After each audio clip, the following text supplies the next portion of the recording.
Bom, se você chegou até aqui, é porque você está atrás de algumas dicas, alguns conselhos para desenvolver tua prática docente. E eu tô aqui para te ajudar um pouquinho nisso.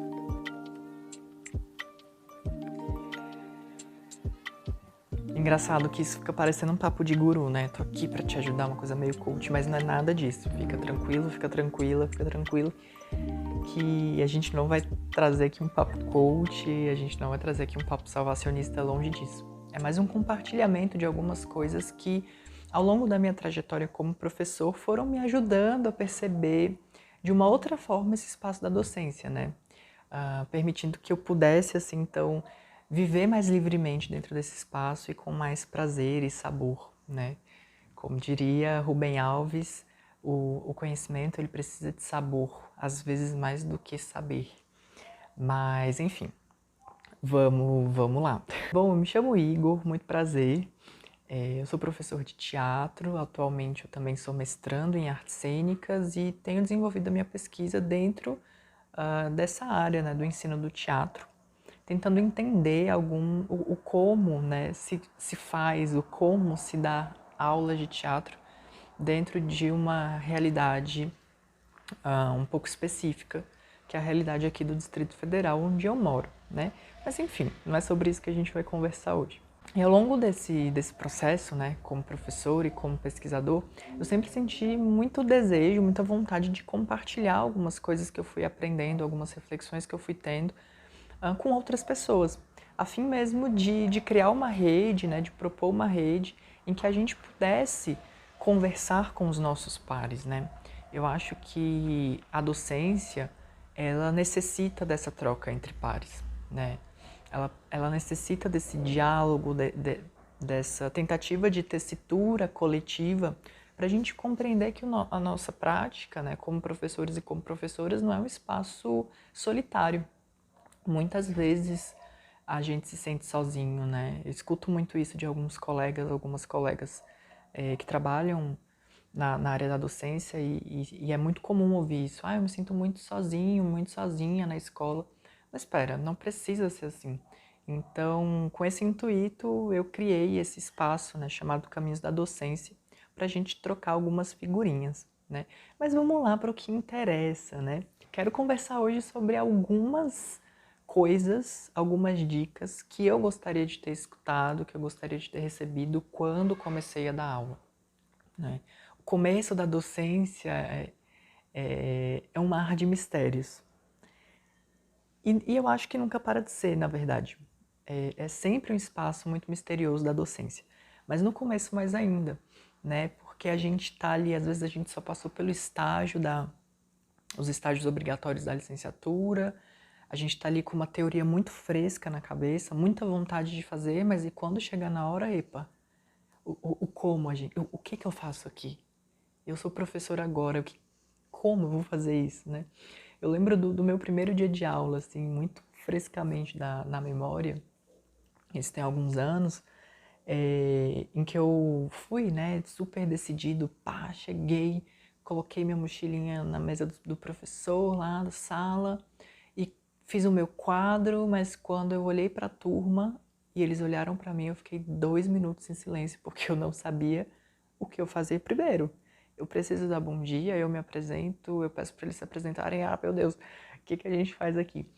Então, o começo da docência é esse campo do mistério, do desconhecido, e por isso mesmo muito potente para a gente pensar como uma possibilidade de invenção de modos de fazer, né? A primeira coisa que eu gostaria de ter ouvido, de ter recebido como conselho, diz respeito exatamente a essa processualidade da docência. Então, que não tem um caminho pronto para ser docente, não tem um passo a passo, não tem uma receita de bolo do que você vai fazer quando chegar na sua sala de aula e desenvolver o teu plano de trabalho, né? A gente vai adquirindo repertório, a gente vai entendendo o que funciona e o que não funciona fazendo.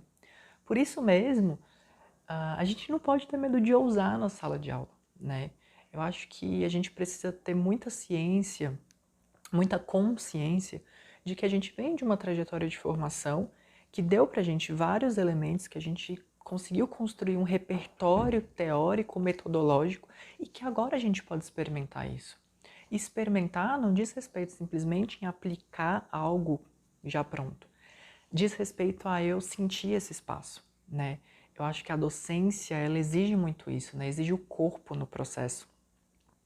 E exigir o corpo no processo é perceber que o espaço fala, as pessoas falam, o espaço pede coisas, e a partir dessa percepção de quais caminhos eu posso me direcionar, eu posso ir experimentando coisas.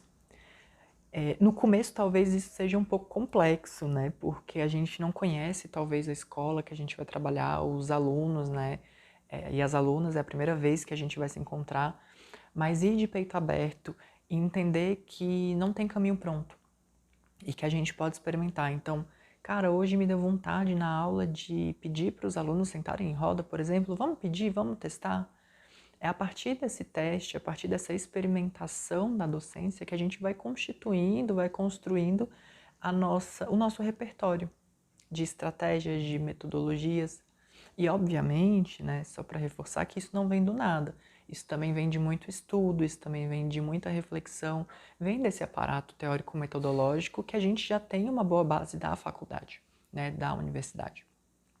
Mas que é importante a gente saber que não tem caminho pronto. Não tem receita de bolo, não tem fórmula. A gente pode compartilhar as nossas estratégias e, a partir disso, fazer uma grande salada de fruta, para ir testando e experimentando mais ainda, né? Mas sempre vai ter esse espaço do inacabado, né? Que sempre vai ter o que fazer de novo, sempre vai ter o que mudar, sempre vai ter um estalo que vai levar a gente para outra direção, como professores e professoras. Então, acolher a docência como um processo, mais do que como um papel e uma fórmula pronta do que se tem que fazer, né? O professor, a professora que chega na sala de jaleco branco, deixar isso um pouco de lado e acolher que é um espaço de experimentação, ajuda bastante a gente a controlar um pouco a ansiedade e ter um pouco de coragem para transgredir a sala de aula, para usar termos de Bell Hooks aqui. A segunda coisa, e aí é interessante ter falado da Bell Hooks agora, porque é uma coisa que Bell Hooks me ensinou, né? Se você não conhece Bell Hooks, por favor, vai lá no Google, pesquisa Ensinando a Transgredir, dá uma olhada nisso, porque eu acho que é um livro essencial, livro de cabeceira para professores e professoras. É um livro necessário, é uma obra necessária, não só esse, né? A obra da Bell Hooks é uma obra muito necessária. Mas especificamente nesse livro, a Bell Hooks, no Ensinando a Transgredir, ela vai falar muito sobre o lugar do afeto na sala de aula, né? O lugar do corpo na sala de aula. Vocês vão ver que eu vou falar muito sobre isso, o corpo na sala de aula. E muitas vezes a gente ouve, a gente escuta, né, essa ideia de ai, professor, por amor, eu amo a sala de aula e pipipi popopó, como se a sala de aula fosse um mar de rosas. E bem, não é, né? Tirando tudo da chuva, acabando aí com a felicidade, a sala de aula nem sempre é um prazer. E sim, somos professores e professoras por amor? Talvez, mas aí a gente precisa pensar que amor é esse, né? Mas isso é um assunto para outro momento. Então, a Bell Hooks ela vai falar muito sobre acolher os afetos que surgem em sala de aula e respeitar, porque nós somos seres humanos, né? Nós sentimos, nós nos decepcionamos, nós ficamos com raiva. E isso é muito válido para a gente pensar o processo docente. Então, muitas vezes, a gente não vai querer estar em sala de aula. Vão ter turmas, vão ter alunos e alunas que a gente não vai suportar, que a gente vai ter uma aversão. E é importante a gente se atentar a isso e refletir sobre isso e conversar sobre esses afetos conturbados, porque eles também nos dão pistas para como a gente pode produzir esse espaço da sala de aula, né? Pensar o porquê que eu não gosto de entrar em uma turma e respeitar esse processo é começar a entender que, opa, é um sinal de alerta também, né? O que está acontecendo aqui, né? Professor por amor, tudo bem, mas opa, o amor ele não aceita tudo e ele não suporta tudo, né? Vamos lá, com calma. Então, aceitar os afetos, entender que às vezes a gente vai estar mal, entender que às vezes uma turma realmente vai ser entre aspas, impossível, vai ser muito difícil de lidar, é importante para que a gente compreenda, inclusive, a dica número 1, que a docência é processualidade e que a gente está lidando com pessoas e que pessoas nem sempre se dão bem. Isso não significa que a gente vai transformar a sala de aula em um inferno, não é isso. Mas isso significa que a gente vai poder ter pistas para transformar isso, para dialogar sobre isso e para se colocar no lugar de sentir, de reconhecer o que se sente, né? De reconhecer que a docência é um processo afetivo e que o corpo está presente, né? Então, às vezes a gente vai chorar depois de terminar uma aula. Às vezes a gente não vai querer entrar numa turma. Às vezes a gente vai ter muito medo. E são sentimentos que não podem ser negados. Eles precisam ser pensados, dialogados, refletidos, escutados e acolhidos também, porque eles são poderosos no sentido tanto para nos paralisar e nos entristecer, quanto no sentido de fazer surgir um alarme de, opa, tem algo que não está funcionando ou por que eu estou sentindo isso? E isso permite que a gente reflita sobre essa prática, né? E transmute essa prática, acima de tudo. A terceira coisa que eu gostaria muito de ter ouvido assim que eu comecei a docência e que eu levei muito tempo para entender, tem um pouco a ver com essa segunda dica. É a seguinte, cada turma é uma turma, cada série é uma série, cada aluno é um aluno, cada aluna é uma aluna. Isso significa que, às vezes, uma coisa vai dar muito certo em uma turma, mas em outra vai dar totalmente errado. E não necessariamente vai ser sobre você, professor, você, professora. Às vezes, vai ser sobre outras coisas. Porque, às vezes, um procedimento que exige, por exemplo, que os alunos se coloquem mais, funciona muito em uma turma que os alunos são muito proativos, que os alunos são mais destemidos, mas em uma turma com alunos e alunas mais tímidas, por exemplo, talvez não funcione tão bem. E tá tudo bem. O que a gente precisa como professores e professoras é ter essa sensibilidade de percepção de que cada turma é um mundo único. Cada turma, eu gosto de pensar que cada turma é como se fosse um país diferente, uma cidade diferente, que tem a sua cultura própria, que tem os seus hábitos, que tem os seus modos de aprendizagem, que tem a sua linguagem própria, né? Às vezes, com uma turma, eu vou ter um espaço, né, uma disponibilidade de escuta para poder falar de uma maneira mais tranquila. Outras, eu vou precisar ser um pouco mais rígido em alguns momentos, por exemplo. Isso não significa ser violento, isso não significa ser um monstro, né? Significa que, às vezes, o jogo de cintura vai ser diferente. Às vezes, um modo de abordar um conteúdo em uma turma vai super funcionar, em outro não vai. Às vezes, uma turma vai ser super ágil, e aí a gente consegue vencer aquele planejamento em 2 aulas. Com outra turma, às vezes, o processo vai ser um pouco mais lento.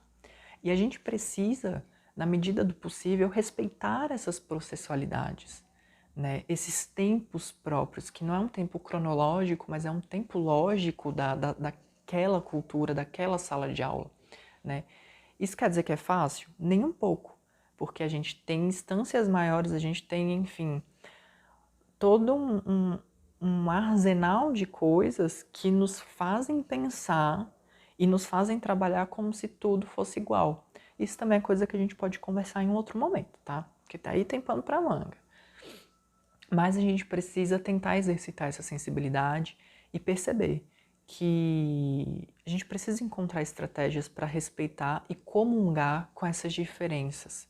E que cada turma é uma turma. E que se às vezes algo não dá certo, talvez não seja nossa culpa, mas é só porque é um outro processo daquela turma, né? E aí por isso a gente sempre precisa ter cartas na manga e tudo mais.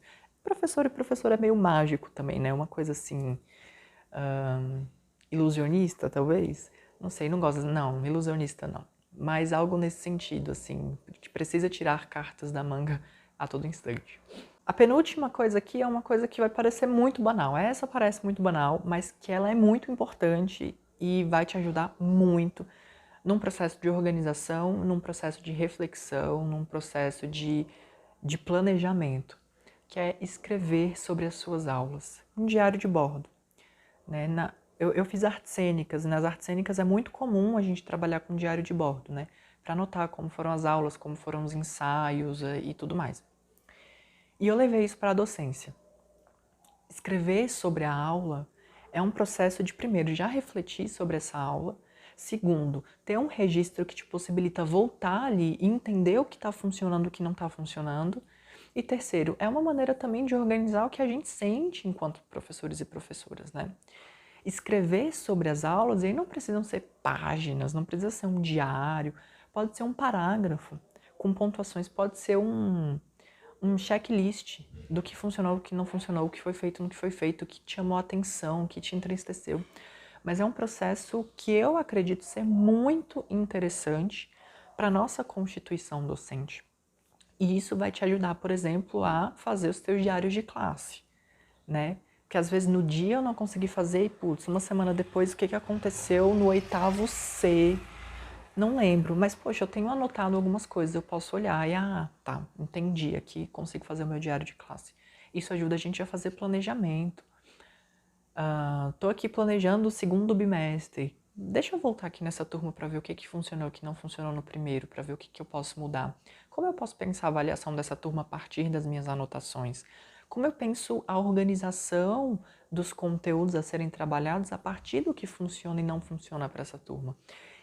Então, escrever sobre as aulas, nem que seja um parágrafo, palavras-chave já ajudam a gente a organizar, a refletir e a pensar possibilidades para a nossa prática docente. Ufa, chegamos aqui na dica número 5, é a última. Então, já te agradeço se você chegou até aqui, né? Igor Passo é uma pessoa que gosta muito de falar, mas eu espero que esteja te ajudando a pensar sobre algumas coisas. E essa dica 5 é uma dica que eu aprendi recentemente e que me libertou de muita coisa. É o seguinte, o planejamento, ele não é uma prisão. A gente não planeja para se enrijecer. A gente não faz um plano de aula, um plano bimestral, semestral, anual, para ficar preso ou presa àquilo.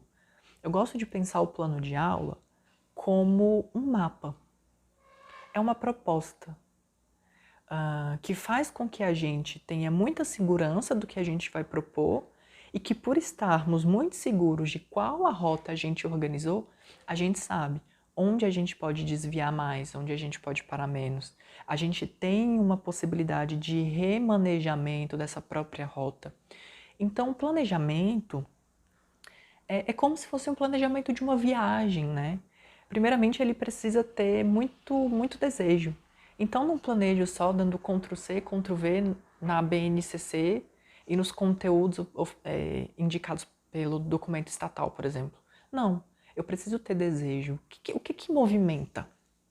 O que me movimenta? Como eu vou organizar esse bimestre para oferecer sabores aos alunos e às alunas? Né? Primeira coisa é isso. Segundo, pensar qual é o meu destino final.